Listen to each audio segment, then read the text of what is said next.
Today I'm going to be doing like an update on the Santa Monica E-bike by Nakto, and I'm going to call it my 6-month update, but I honestly have no idea how long it's been since I made my first video. So this is the 6-month update. Batteries in place. The one thing that I still do not love about this e-bike is that I have to have my key on me to be able to turn it on. I guess that could be nice if you're out in public and you don't want somebody turning on your e-bike without you knowing it and running down your battery. So could be nice, but if you're like me, I live out in the country. I just don't need this key with me all the time to be able to run my e-bike. Quick update is itchy as can be right now. These mosquitoes are eating me up. A quick update on this e-bike is actually it has dropped in price since my last video, and before I was calling it like an affordable e-bike, and it is. It came in at like $1,100, but now it comes in at only $900.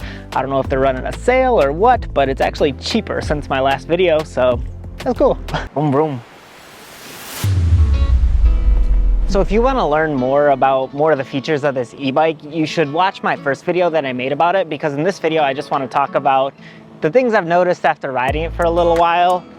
So the first thing that I want to mention about the ride quality is I really love how it feels to ride this bike ergonomically. I feel like it's very comfortable. I love that the handlebars come to me and the seat's really soft and cushiony.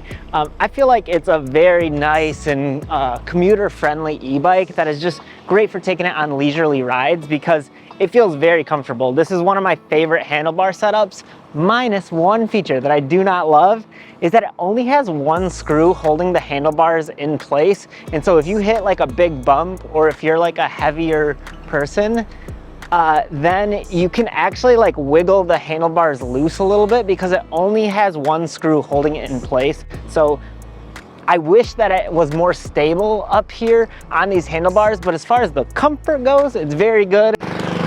Harley boys, us Harley boys gotta stick together. So actually, this is something that I don't know. I don't think I'm the biggest fan of it having a full twist throttle here on this right handlebar. To me, it's not that big of a deal. I honestly don't notice myself whiskey throttling or nothing like that. I'm pretty used to riding with it. But some of my friends or other people that's rode this bike, I feel like it can be just a little bit awkward when you go to reach the handbrakes. You can sometimes accidentally throttle while you do it, and it's just a little bit different. I would maybe prefer a thumb throttle or something like that. So the full twist throttle is fine for me, but I think for most people it'd be better if it was like a thumb throttle, or just, you know, those like twist throttles that only take up half the handlebar. That might be a better alternative. When I made my original video about this e-bike, I originally said it went up to like 25 miles because that's what it said on their website. But as I've gotten to ride it more, I feel like it actually has a little bit longer battery life than they actually advertised. And I don't know what they were basing it on, maybe like full throttle or whatnot, but I usually ride mine in a lower pedal assist anyways. And when you do that, I feel like I actually get longer range out of it. So I don't know, it feels like actually better when it comes to the range than what they used to advertise. I don't know what they advertise now, but they used to advertise 25 miles, and I feel like it's more than that.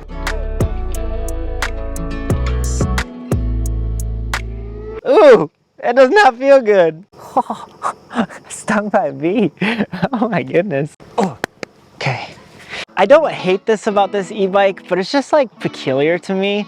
It has these like road tires on it, and it has really smooth suspension, but I don't feel like this is like an all-terrain type of bike. It feels like a commuter bike at its core that is nice for leisurely rides, but it still has like the smooth capability of like going over bumps or gravel roads. So it's kind of like ironic, you know, because it's like on the borderline of like being okay if you were to take this in a trail, but I wouldn't recommend it because of the handlebar setup. So it just makes for like a really comfortable ride if you're taking it for a stroll. The braking, obviously still don't love it.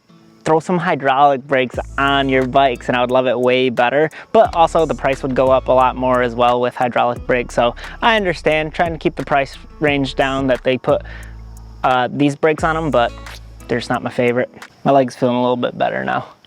Thanks for wondering how I've been doing. So this is the Nakto Santa Monica. Again, the price range has dropped to $900. I still think it's a pretty decent e-bike if you want to take it for leisurely strolls. I wouldn't be mistaken this for like an all-terrain mountain bike type of thing. So I would get this for like everyday cruises and casual riding. That's how I see this bike being used. Something that I noticed, I didn't notice it until my mother tried to ride this bike. My mother's like a lot shorter than me, and this was actually a bigger bike for her to get on top of. For me, it was very simple, but I think this big bar here in the middle was a little bit challenging for her. So this is just a little bit larger of a bike if you're short like my mother, but if you're a normal sized human being like myself, then this should be okay for you. So there it is. If you're interested, I'll put a link in the description and catch you on another one. Bye.